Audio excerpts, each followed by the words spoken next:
আসসালামু আলাইকুম। শুরু করছি রবীন্দ্রনাথ ঠাকুরের লেখা উপন্যাস চোখের বালি, পর্ব ১। বিনোদিনীর মা হরিমতী মহেন্দ্রের মাতা রাজলক্ষ্মীর কাছে আসিয়া ধর্ণা দিয়ে পড়িলেন। দুজনেই এক গ্রামের মেয়ে, বাল্যকালে একত্রে খেলা করিয়াছিলেন। রাজলক্ষ্মী মহেন্দ্রকে ধরিয়া পড়িলেন, বাবা মহিন, গরিবের মেয়েটিকে উদ্ধার করিতে হইবে। শুনেছি মেয়েটি বড় সুন্দরী, আবার ম্যামের কাছে পড়াশোনাও করিয়াছে, তোদের আজকালকার পছন্দের সঙ্গে মিলিবে। মহেন্দ্র কহিল, মা, আজকালকার ছেলে তো আমি ছাড়াও আরও ঢের আছে। রাজলক্ষ্মী, মহিন ওই তার দোষ, তার কাছে বিয়ের কথাটি পরিবার জো নাই। মহেন্দ্র, মা, ও কথা বাদ দিয়েও সংসার কথার অভাব হয় না, অতএব ওটা মারাত্মক দোষ নয়। মহেন্দ্র শৈশবেই পিতৃহীন, মা সম্বন্ধে তাহার ব্যবহার সাধারণ লোকের মতো ছিল না। বয়স প্রায় 22 হইল, MA পাশ করিয়া ডাক্তারি করিতে আরম্ভ করিয়াছে।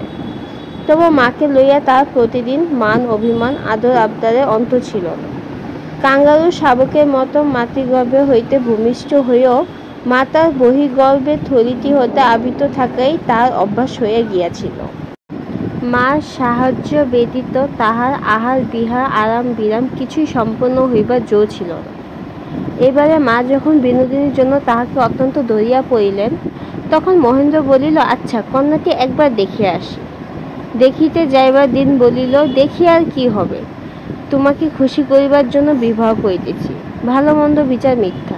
কথাটার মধ্যে একটু রাগের উত্তাপ ছিল, কিন্তু মা ভাবিলেন, শুভদৃষ্টির সময় তাহার পছন্দ সহিত যখন পুত্রের পছন্দ নিশ্চয় মিল হইবে, তখন মহেন্দ্রের করি সুর কোমল হইয়া আসিবে। রাজলক্ষ্মী নিশ্চিন্ত চিত্তে বিবাহের দিন স্থির করিলেন। দিন যত নিকটে আসিতে লাগিল, মহেন্দ্রের মন ততই উৎকণ্ঠিত হইয়া উঠিল।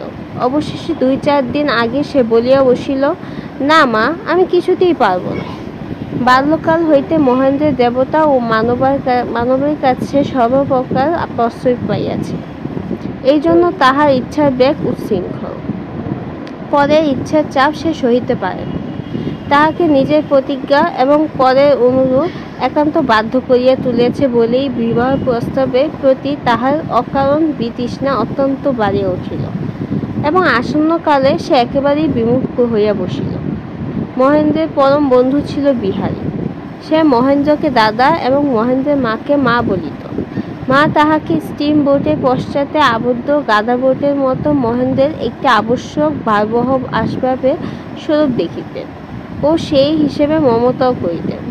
রাজলক্ষ্মী তাহাকে বলিলেন, বাবা, এ কাজ তো তোমাকেই করিতে হবে, না হলে গরিবের মেয়ে। বিহারী জোর হাত করিয়া করিল, মা, ওইটে পারিব না। যে মিঠাই তোমার মহেন্দ্র ভালো লাগিল না বলে রাখিয়া দেয়, সেই মিঠাই তোমার অনুরোধে পড়িয়া আমি অনেক খাইয়াছি, কিন্তু কন্যার বেলায় সেটা সহিব না। রাজলক্ষ্মী ভাবিলেন, বিহারী আবার বিয়ে করিবে, ও কেবল মহিনকে লইয়া আছে, বউ আনিবার কথা মনেও স্থান দেয় না। এই ভাবিয়া বিহারীর প্রতি তাহার কৃপা মিশ্রিত মমতা আর একটুখানি বাড়িল। বিনোদিনীর বাপ বিশেষ ধনী ছিল না, কিন্তু তাহার একমাত্র কন্যাকে সে মিশনারি ম্যাম রাখিয়া বহু যত্নে পড়াশোনা ও কারুকার্য শিখিয়াছিল। কন্যার বিবাহের বয়স ক্রমেই বাড়িয়া যাইতেছিল, তবুও তাহার হুঁশ ছিল না। অবশেষে তাহার মৃত্যুর পরে বিধবা মাতা পাত্র খুঁজিয়া অস্থির হইয়া পড়িয়াছে। টাকা কড়িও নাই, কন্যার বয়সও অধিক। তখন রাজলক্ষ্মী তাহার জন্মভূমি বারাসতে গ্রাম সম্পর্কীয় এক ভাতুস্পর্শের সহিত উক্ত কন্যা বিনোদিনীর বিবাহ দেওয়াইলেন। অনতিকাল পরে কন্যা বিধবা হইল। মহেন্দ্র হাসিয়া কহিল, ভাগ্যে বিবাহ করি নাই, স্ত্রী বিধবা হইলে তো একদণ্ড টিকিতে পারিতাম না। বছর 3 পরে আর একদিন মাতা পুত্রের কথা হইতেছিল। বাবা, লোকে যে আমাকেই নিন্দে করে। কেন মা, লোকে তুমি কি সর্বনাশ করিয়াছ? পাছে বউ আসিলে ছেলে পর হইয়া যায়, এই ভয়ে তোর বিবাহ দিতেছি না, লোকে এরূপ বলা বলি করে। মহেন্দ্র কহিল, ভয় তো হওয়ারই উচিত। আমি মা হইলে প্রাণ ধরিয়া ছেলের বিবাহ দিতে পারিতাম না, লোকের নিন্দা মাথা পাতিয়া নিতাম। মা হাসিয়া কহিলেন, শোনো একবার ছেলের কথা শোনো। মহেন্দ্র কহিল, বউ আসিয়া তো ছেলেকে জুড়াইয়া বসে, তখন এত কষ্টে এত স্নেহের মা কোথায় সরিয়া যায়? এ যদি তো তোমার ভালো লাগে, আমার ভালো লাগে। রাজলক্ষ্মী মনে মনে পুলকিত হইয়া তাহার সদ্য সমাগতা বিধবা যাকে সম্বোধন করিয়া বলিলেন, শোনো ভাই মেজো বউ, মহিন কি বলে শোনো। বউ পাছে মাকে ছাড়াইয়া ওঠে, এই ভয়ে ও বিয়ে করিতে চায় না। এমন সৃষ্টি ছাড়া কথা কখনো শুনিয়াছ? কাকি কহিলেন, এ তোমার বাছা বাড়াবাড়ি। যখনকার জাত তখন তাই শোভা পায়। এখন মার আঁচল ছাড়িয়া বউ লইয়া ঘরকন্যা করিবার সময় আসিয়াছে। এখন ছোট ছেলেটির মতো ব্যবহার দেখিলে লজ্জা বোধ হয়। এ কথা রাজলক্ষ্মী ঠিক মধুর লাগিল না, এবং এই প্রসঙ্গে তিনি যে কটি কথা বলিলেন তাহা সরল হইতে পারে, কিন্তু মধুমাখা নহে। কহিলেন, আমার ছেলে যদি অন্য ছেলের চেয়ে মাকে বেশি ভালোবাসে, তোমার তাতে লজ্জা করে কেন মেজবউ?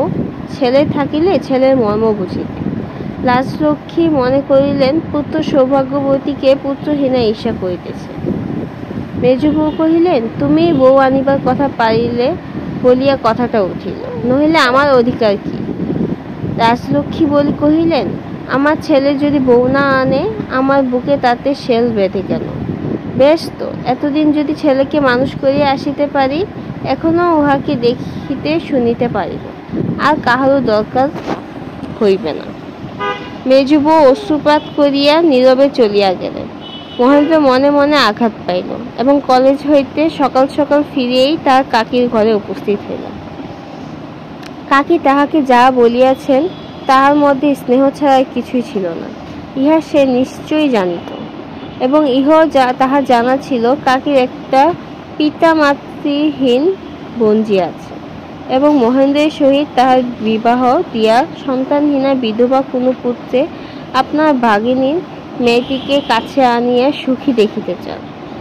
যদিচ বিবাহে সে নারাজ, তবু কাকির এই মনোগত ইচ্ছাটি তাহার কাছে স্বাভাবিক এবং অত্যন্ত করুণাবহ বলিয়া মনে হইত। মহেন্দ্র তাহার ঘরে যখন গেল, তখন বেলা আর বুড়ু বাকি নাই।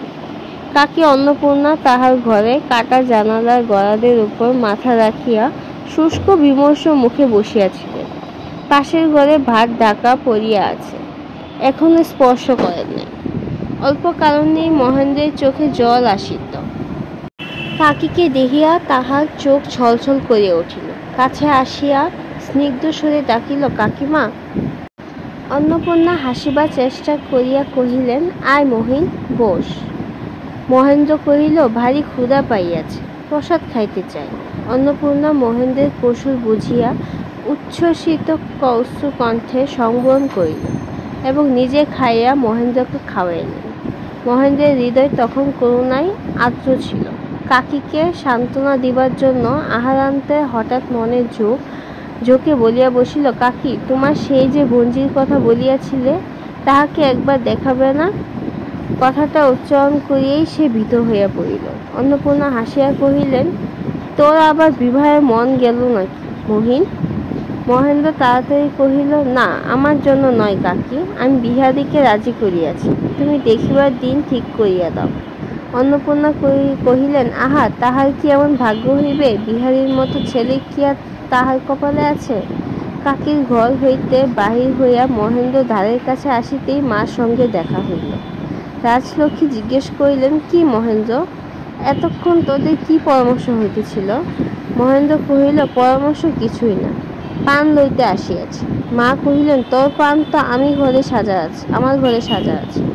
মহেন্দ্র উত্তর না করিয়া চলিয়া গেল। রাজলক্ষ্মী ঘরে ঢুকিয়া অন্নপূর্ণার রোদস্ফুট চক্ষু দেখিবা মাত্র অনেক কথা কল্পনা করিয়া লইলেন। ফোঁস করিয়া বলিয়া উঠিলেন, কি গো মেজো ঠাকুরন, ছেলের কাছে লাগালাগি করিতেছিল বুঝি? বলিয়া উত্তর মাত্র না শুনিয়া দ্রুত বেগে চলিয়া গেলেন। এখানেই শেষ করছি রবীন্দ্রনাথ ঠাকুরের লেখা উপন্যাস চোখের বালি, পর্ব 1।